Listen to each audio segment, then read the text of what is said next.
This game was played between Karpov and Korchnoi in Moscow in 1974. This was the second of 24 games played in the final candidates match between Karpov and Korchnoi. This was a match to select a challenger for the then world champion Fischer. Karpov spectacularly wins this game, which begins with the Sicilian defence, e4, c5, knight to f3, d6, d4. Then we have exchanges in the centre, c takes e4, knight takes d4, knight to f6, knight to c3, and then Korchnoi plays g6. Korchnoi here plays the main line of the dragon variation of the Sicilian, where black fianchettos the king's bishop. Karpov continues bishop to e3, then black plays bishop to g7, and white plays f3. White intends to castle queenside and begin pawn advances on the king side once black has castled king side. This move f3 is preparatory to an eventual pawn advance g2 to g4. Black continues the piece development with knight to c6. Karpov then plays queen to d2 and Korchnoi castles kingside. Karpov then plays bishop to c4. White could also castle queenside at this point. Black continues his development with bishop to d7. Note that because of the white pawn on f3, this black queen's bishop has a restricted range of movement. Karpov then plays h4. White begins the pawn assault on the black castle king. Black moves this rook to the semi-open c-file and prepares the attack against the white castle king. Karpov then plays bishop to b3. This bishop was indirectly attacked by the rook on c8, therefore white withdraws this bishop to b3. Korchnoi then plays knight to e5 and white now castles queenside. This entire opening line for white is known as the Yugoslav attack. This is a collective name for variations of this kind against the Sicilian dragon, where white pawn storms the black castle king. Korchnoi then plays knight to c4. Black begins the counter-attack against the white castled king. Going back half a move, an alternative for black here is h5 to restrain the white's kingside pawn advances, in particular to prevent an immediate h4 to h5. But going back to the game where Korchnoi plays knight to c4, Karpov captures the knight on c4, which was itself threatening to capture. Knight takes d3. Black recaptures, and then Karpov plays h5. White pursues the attack against the black king with this pawn advance. Korchnoi captures the white h5 pawn with the knight instead of the pawn on g6 in order to prevent the opening of lines of attack against the black king. Karpov then plays g4. This pawn advance, already prepared with the pawn move f3, is now played. After black has moved the threatened knight on h5, white has possession of the h-file on which to continue the assault.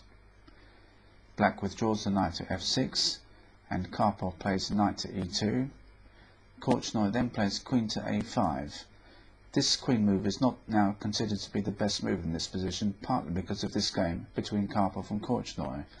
A better move in this position, going back half a move, is considered to be rook to e8. Then we could have bishop to h6, bishop to h8.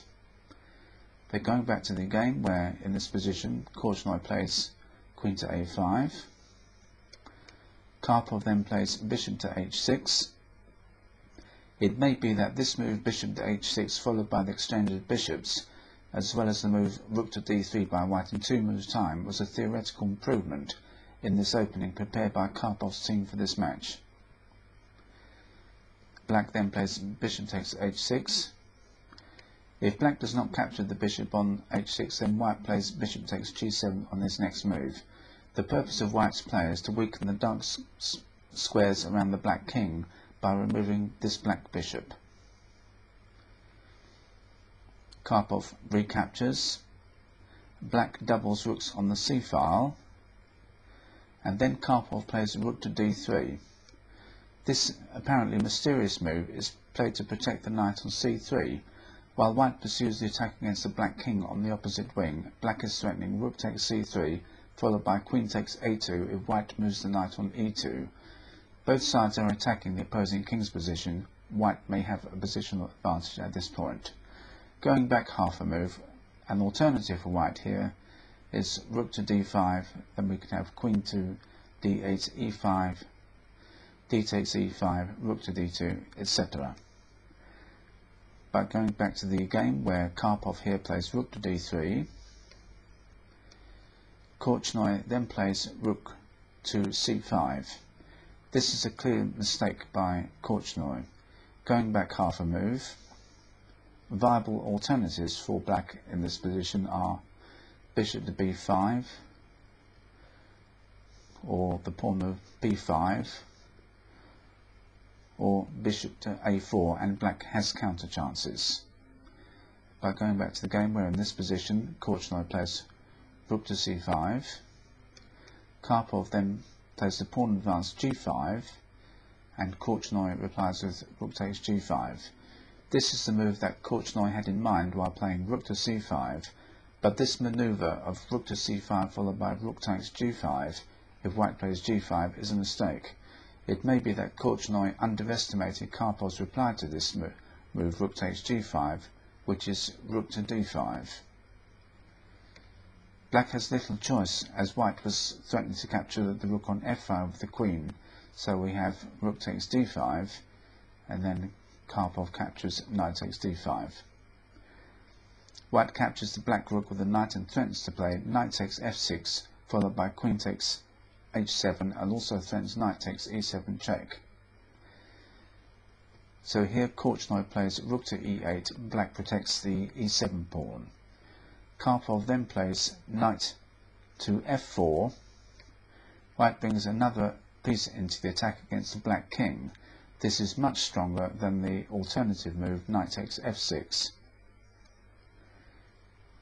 here, which dissipates white's advantage. For example, after knight takes f6, we could have the sequel e takes f6, king to b1, bishop to e6, a3, queen to e5, knight to f4, f5, knight takes e6, rook takes e6, with some advantage to white.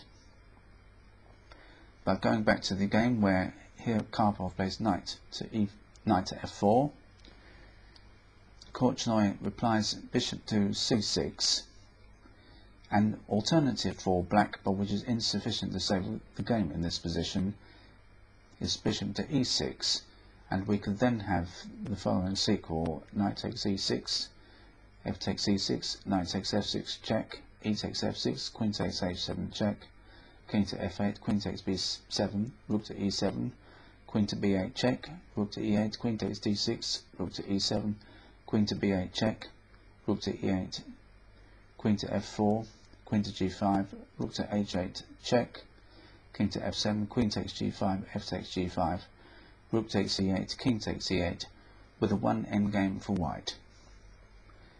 But going back to the game itself, where in this position Korchnoi plays bishop to c6, Karpov then plays e5. White is then threatening mate by, for example, e takes f6 followed by queen to g7.